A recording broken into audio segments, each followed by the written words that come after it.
Yes, Honorable Haruna Iddrisu. Speaker, let me thank you for the opportunity to comment on the statement made by the leader of the House, the Honorable Afenyo Makin, on rising impunity in Ghana, a threat to democracy, and the role of the political class. Mr. Speaker, in Ghana, as is rightly pointed out, and Mr. Speaker, you are leading it yourself, we are celebrating 30 years of democratic governance and practice. Related to our history, we are proud of the achievements we have made, notwithstanding that the democracy dividends have not paid off to the satisfaction of many Ghanaians. But at least, Mr. Speaker, we have a democracy. A democracy where fundamental human rights and freedoms are respected, a democracy where freedom of expression is guaranteed, a democracy where many Ghanaians are able to ventilate the way they feel about being governed and about the political class. But Mr. Speaker, I'm particularly interested in one aspect of his statement. We, the political class, and Mr. Speaker, yourself and the first Deputy Speaker will recall that Professor Michael Kwe at any time reminded us of the preservation and respect of Ghana's political class. If we give out ourselves, and Mr. Speaker, yourself, you repeatedly said it, we expose ourselves to ridicule, and we expose ourselves to humiliation, and we expose ourselves because of mutual respect.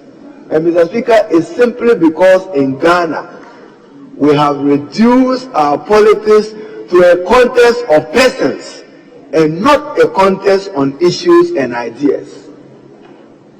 It is no longer what is your merit and contribution to the governance process. It is now about who are you, where do you come from. No, Mr. Speaker. So the political class, Mr. Speaker, I heard you only some 24 hours when you were in Kumasi.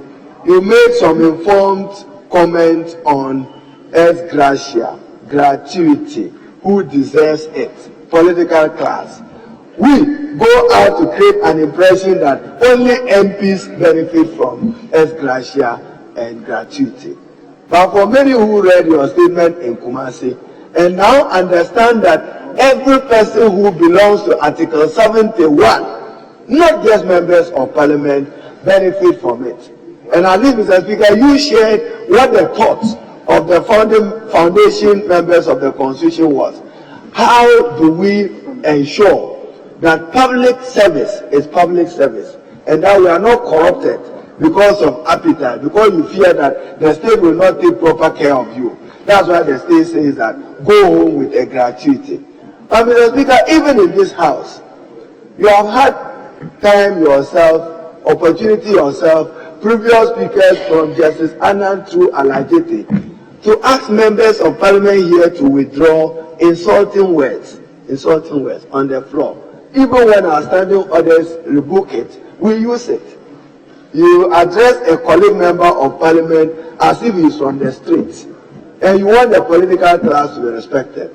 We must respect each other, demonstrate respect for our persons and what we do if we want to be respected by the public. But the denigration, we denigrate each other. Mr. Speaker, so leader, thanks for it. Now developments in Kenya, yes, Ghana must be guided by it. Our rulers, including members of Parliament, when we sit here and pass laws on taxes, which has consequence on citizens, we should be mindful of what we do, and that a dissatisfaction by the people, their lack of appreciation of what we do, and if they so think that we are not serving their interests, you may not be able to prevent the happening of Kenya in Ghana. So, Mr. Speaker, this House must sit right Take, for instance, today, we are blaming government. I'm not talking about this current government. When you talk about government over-borrowing, it is because this parliament slept. When we say Parliament of Ghana, where were you when government over-borrowed? Because the authority to prevent and limit government to borrow is vested in us. But because of excessive partisanship, when government was borrowing, we were all happy. We failed to limit that government should not borrow beyond a certain limit. The country today is going through a crisis. We all know it, an economic crisis, because this house slept and allowed government to overborrow and plunge this country into an unsustainable debt crisis. The Ghanaian citizens cannot be happy about it. This is not what they expect us to do. The speaker today, cleverly, you accepted even a comment on cement. Yes, we are playing the devil's advocate because we didn't want the public to see that is Ghana's parliament sitting aloof, unconcerned about us when prices of cement are being dictated. So at least you gave MPs an opportunity to ventilate where you stand on this matter. But Mr. Speaker, I think that I should commend the leader. But he himself, you yourself, you must provide leadership. Leadership not just, yes, leadership not just on the floor here, but outside parliament. If I repeat it, I would have betrayed the proverb my mother shared with me. Mr. Speaker, how on earth could the leader be discussing a matter of MP's car loans in the media when you spoke about tax exemptions and the huge sums of money MP spent? I wasn't happy, but as I said, I'm trying to avoid. I'm just saying we should know what we put out. Don't worry, that's why I'm speaking at a low tone. I'll share with you on low tone, but you will remember. So leadership, provide leadership, not just on the floor, but lead us. Then, Mr. Speaker, consultation. There are those who think that compromise in politics is a weak model. It has never been weak. In every democracy, there are compromises, whether in the House of Commons, House of Lords, in Congress, in every parliament. There are negotiations in every parliament. So, Mr. Speaker, brilliant comment, good timing. Unemployment remains a major crisis in our country.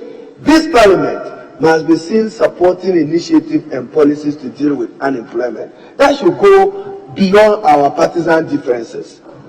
Beyond our partisan differences. Then recruitment. But Mr. Speaker, Ghana has a problem, and maybe we should say it. I think, and I see First Deputy Speaker, you've been going to Pan-African Parliament. Maybe Ghana should shift to the South African model of constitutional democracy.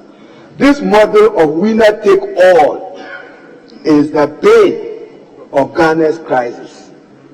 Mr. Speaker, I know you have publicly professed this. The winner take away all. The 1992 Constitution, that is the major defect of it.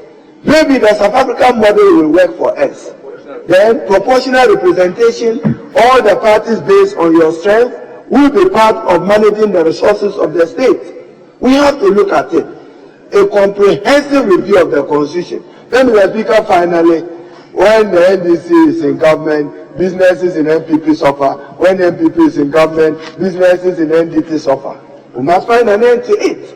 Even employment and recruitment is narrow. Yet unemployment does not know party color. The young man wants to have a living in order to keep his home decent and probably even provide an opportunity to keep a family.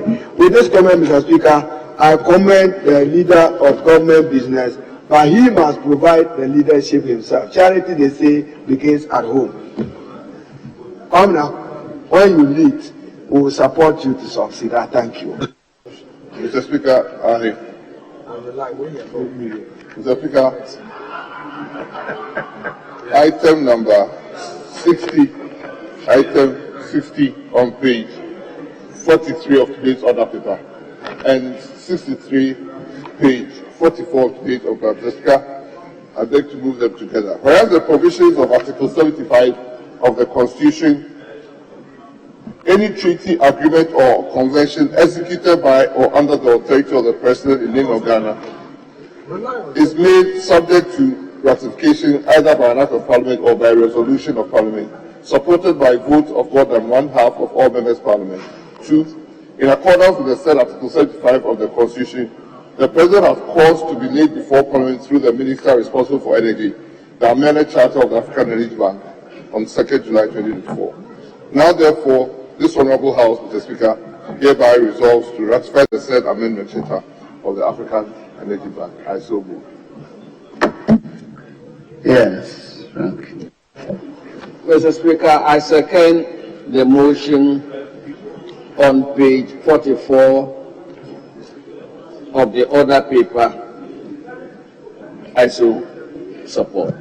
Very well, honourable members. The motions numbered 60 and 63 on pages 43 and 44. Today's order paper has been moved and seconded. All in favor of the House adopting the motions, say aye. All against, say no. The ayes have it. The motion is carried. This House has adopted the motions numbered 60 and 63 into this order paper. Yes, what item should we move to? So something about the Minister of State and the Ministry of Finance. Okay, yes, we are going to take the Minister of Finance to deal with the questions. Very well. Yes, and then before we come back.